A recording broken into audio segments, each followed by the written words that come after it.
لو عاوز تتكلم انجليش بطلاقة لازم تبقى فاهم ومتعلم ازاي تكون جملة بشكل صح. النهاردة ان شاء الله نتكلم على انواع الجمل في الانجليش. يلا بينا بسم الله. اي جملة في الانجليش بتتكون من subject و predicate. فاكر موضوع الحلقة اللي فاتت كان نفس الموضوع، ولكن مش كل الجمل بتأدي نفس الغرض. في 4 أنواع من الجمل، كل نوع له وظيفة مختلفة. النوع الأول عندنا حاجة اسمها declarative sentence، عندنا النوع الثاني وهو interrogative sentence، النوع الثالث وهو اسمه imperative sentence، النوع الرابع وهو exclamatory sentence. تعالى نشرح كل نوع بالتفصيل مع إعطاء بعض الأمثلة. أول نوع اسمه declarative sentence، دي الجمل اللي بنستخدمها عشان نقول معلومة، عشان ندي خبر. يعني مش مطلوب انك تسأل سؤال ولا تدي نصيحة ولا اي شيء، هي فقط معلومة بتدي خبر وفقط. For example لما نقول مثلا the sun is shining، I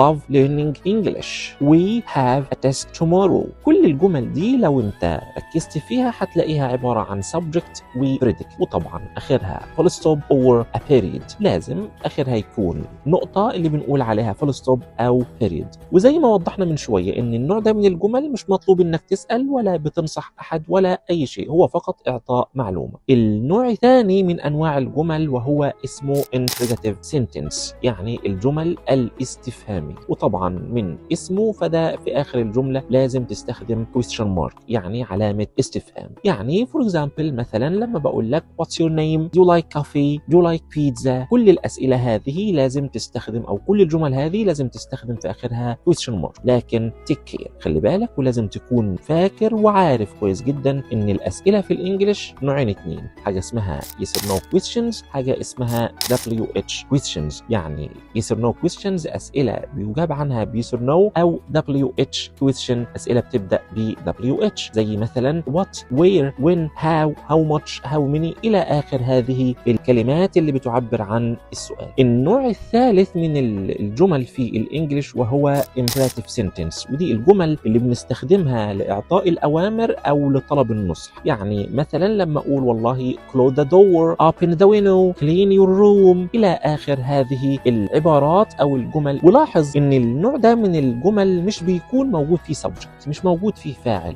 ليه؟ لأن أنا بكون بتكلم مع الشخص اللي قدامي مباشرة، فمش مطلوب إن الجملة دي يكون فيها subject أو يكون فيها فاعل، ولكن بتبدأ دايما يا إما بدون أو بتبدأ باللي بنقول عليه verb 1. النوع الأخير معانا والنوع الرابع معانا النهاردة في أنواع الجمل وهو exclamatory sentence، ودي الجمل اللي بتعبر عن الدهشة، الجمل اللي بتعبر عن الاستغراب، التعجب. وأعتقد إن احنا كنا نوهنا عليها في حلقة سابقة لما كنا بنقول كلمات تدل على التعجب زي واو، oh no، ouch، how on earth إلى آخر هذه الكلمات اللي بتعبر عن التعجب. يا ريت ما نكونش طولنا عليكم، ويا ريت نكون عرفنا ازاي نتعلم او نعلم ولادنا والطلبه عندنا ازاي نفرق ونستخدم كل نوع من انواع الجمل في الانجليش. صوما مقبولا، افطارا شهيا، رمضان مبارك علينا وعليكم يا رب العالمين. لا تنسى ورد القرآن، صلاة التراويح اهم من كل حاجه، استغل رمضان افضل استغلال. السلام عليكم ورحمه الله وبركاته.